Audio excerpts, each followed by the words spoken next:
Arizona Democrat Governor Katie Hobbs is being blasted by Republicans over her decision to scrap a border strike force in the state. Hobbs announced that she is planning to reroute funding for the strike force, which was set up in 2015 by former Republican Governor Doug Ducey, and potentially put it toward coordinating a law enforcement response at the border.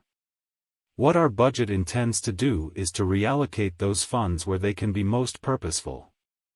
I've said this before, recent reporting has indicated it's not a force, it's not striking at the border, and so we can repurpose those dollars to where they can be more beneficial in terms of coordinating a law enforcement response at the border, she said during a tour of the border with Homeland Security Secretary Alejandro Mayorkas. The force is part of the Arizona Department of Public Safety and not only targets border crimes but provides a comprehensive collaborative approach to help secure Arizona's border and thwart transnational criminal organizations. The BSF operations focus on roving criminal interdiction patrol details, intelligence-led remote area operations, outbound details, and deterrent saturation patrols to identify, deter, disrupt, and dismantle criminal organizations, it says. However, Hobbs has referenced reporting by the Arizona Republic, which cast doubt on the work of the unit and found that most of its work occurred outside the 4 main border counties, although it did report that the force had made some impressive drug busts. Jeffrey Glover, the new head of the Arizona Department of Public Safety, also said recently that he supports the move to reroute the funding, Fox News reported. Arizona Republicans are not happy about the possible move, saying it's part of a pattern from Hobbs' administration and will weaken border security in the state as the nation grapples with a historic migrant crisis.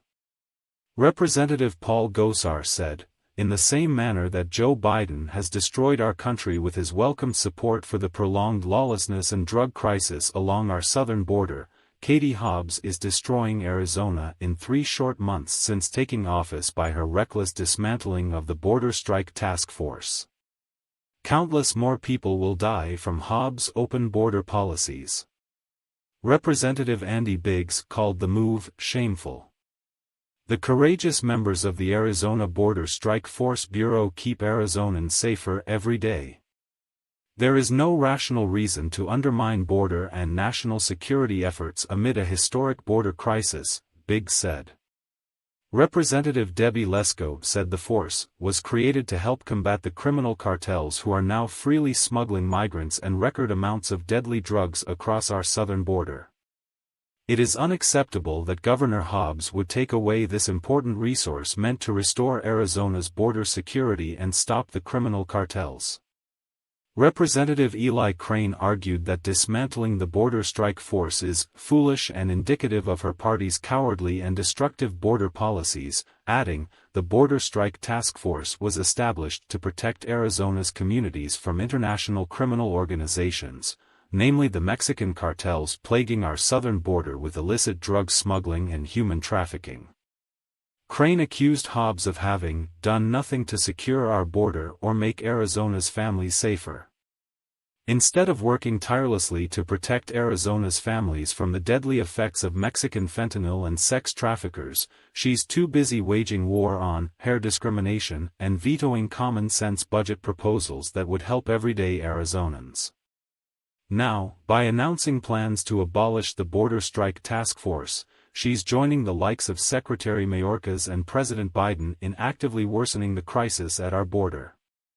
Earlier this year, after Hobbs was sworn into office, Arizona dismantled its makeshift border wall made of shipping containers that was celebrated by former Republican Governor Doug Ducey. The shipping container border wall was also the target of a Biden administration lawsuit. Footage taken on January 3 showed construction machinery removing a line of shipping containers placed along the U.S. Mexico border in Yuma, Arizona, which coincided with the day Hobbs was sworn in as governor. Ducey, who in mid-December agreed to dismantle the wall for which he had once been an ardent advocate, ordered the disassembly of the makeshift barrier as one of his final acts in office, the Epoch Times reported. He said earlier that the container wall was always meant to be a temporary construction intended to help stem the tide of illegal border crossings until a permanent solution could be found. Illegal immigration has soared under President Joe Biden's watch, with unauthorized crossings topping 2.76 million in the fiscal year 2022, according to Customs and Border Protection data. That figure broke the previous record by over 1 million and was more than twice the highest level notched during the tenure of former President Donald Trump, who made stemming illegal immigration a key part of his platform, the outlet added. Hobbs claimed the makeshift border wall was ineffective political grandstanding. It's a political stunt. It's a visual barrier that is not actually providing an effective barrier to entry, and I think a waste of taxpayer dollars, she told Arizona radio station KJZZ in a recent interview. The containers aren't working. There are many pictures of people climbing over them.